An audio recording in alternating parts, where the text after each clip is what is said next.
We are back on the YouTube grind, and what better way to get the views up than to talk about Jacksfitness. If you don't know, Jacksfitness is a British influencer who is famous for slacking off and not being very consistent with his training. He was a very skinny kid, like me when I first started, trying to bulk up, put on some mass, and gain some weight. So he started lifting the weights, right? He started lifting the really heavy weights, but then on the way to, becoming absolutely diced and shredded and jacked, he collaborated with OnlyFans models, did a bunch of dodgy shit, pissed off a lot of his friends, and just wasn't a very good guy, and he really showed his true colors multiple times. Anyway, now he is simply rage baiting us. I am officially quitting bench press. What I've realised is bench press doesn't increase your strength.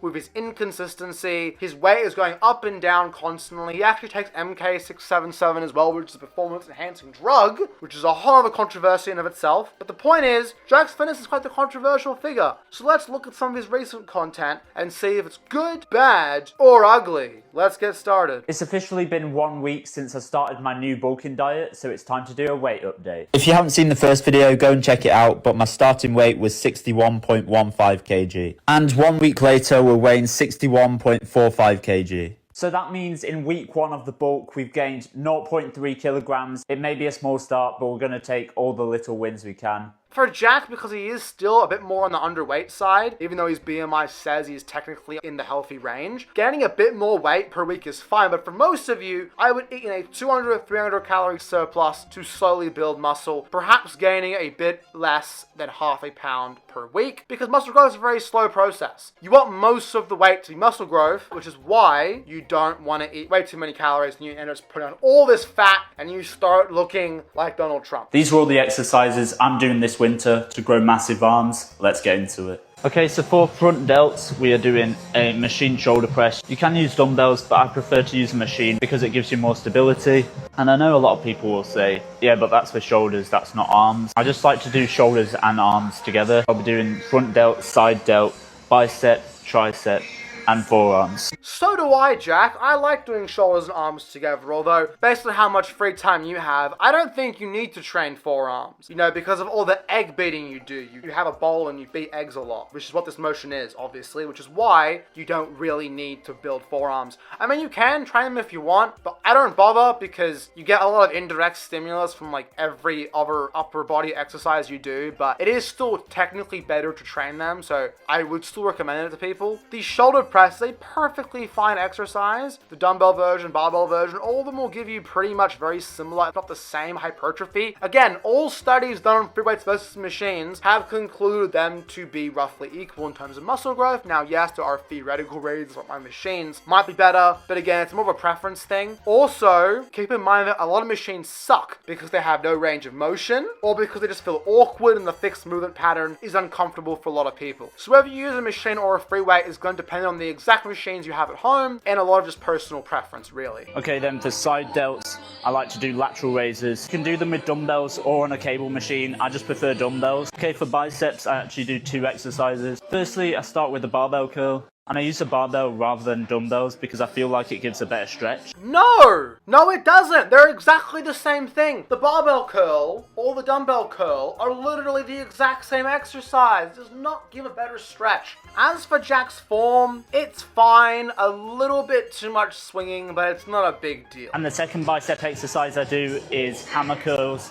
A lot of people don't do these, but it works the inner bicep and it works a bit of your forearms. And of course, I am trying to get massive forearms. By inner biceps, he probably means the brachialis muscle, which is actually underneath your biceps. As you can see here, when you supinate and pronate, it changes the length of the bicep. You can see it contract. When fully supinated, it's generally more biceps. When you're in neutral grip or you're pronated, it's generally more of the brachioradialis in the forearm, the brachialis, than it is the bicep. So yeah, doing hammer curls and then regular curls in the same day is a great way to get good overall arm development. I even personally do it myself. Okay, for triceps, I just like to do a tricep pull down with the rope attachment. Last exercise I like to do for arms is to work my forearms, and it is a cable curl on the preacher. Overall, it was a pretty decent arm day. The only improvement I would make is maybe do a second tricep exercise, because you only need push downs, which does hit all three heads of the triceps well, but I would prefer to see at least one other kind of tricep exercise to potentially bias all the heads in some way. Other than that, perfectly fine arm day. Today I've got some big news. I am officially quitting bench press. No! No! Jacksfitness is quitting bench press, guys. Oh no. The worst day. The apocalypse has come. The prophecy. When Jacksfit stops bench pressing, all bodybuilders will fall to his power. Because apparently, he knows something that no one else knows and everybody knows is wrong. Apparently, only dumbbell press builds strength, because apparently if I do dumbbells like this or a barbell like this, it's substantially different somehow. No! If you know what powerlifting is, it's basically the sport of getting stronger. The main pressing movement they do is bench press, because yes, it does increase strength. Every exercise with weights increases strength in some way. All of them. This is not true. This is excuses for his lack of progression. We're gonna see how much I can press today. Let's go, starting with the 12 kgs. Okay, now we're moving up to the big boy weights, 18 kilograms. I used to never be able to do this weight, and hopefully today we'll be able to do it for either 4 or 5 reps. I don't have a spotter, so if anything goes wrong, I'm just gonna have to chuck the weights.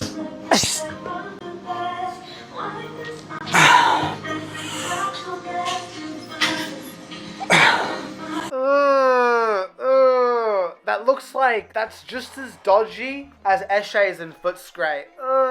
That's not good. Alright. Elite ball knowledge required for that joke. So, the problem here is not what his upper body is doing. This is fine. His lower body, his legs, are meant to be using leg drive when you kind of push off the floor so you can press more. That's perfectly fine, but your butt must remain on the seat. Stop trying to hip thrust your weights upwards when you're not doing a hip thrust, and make sure your butt stays on the bench.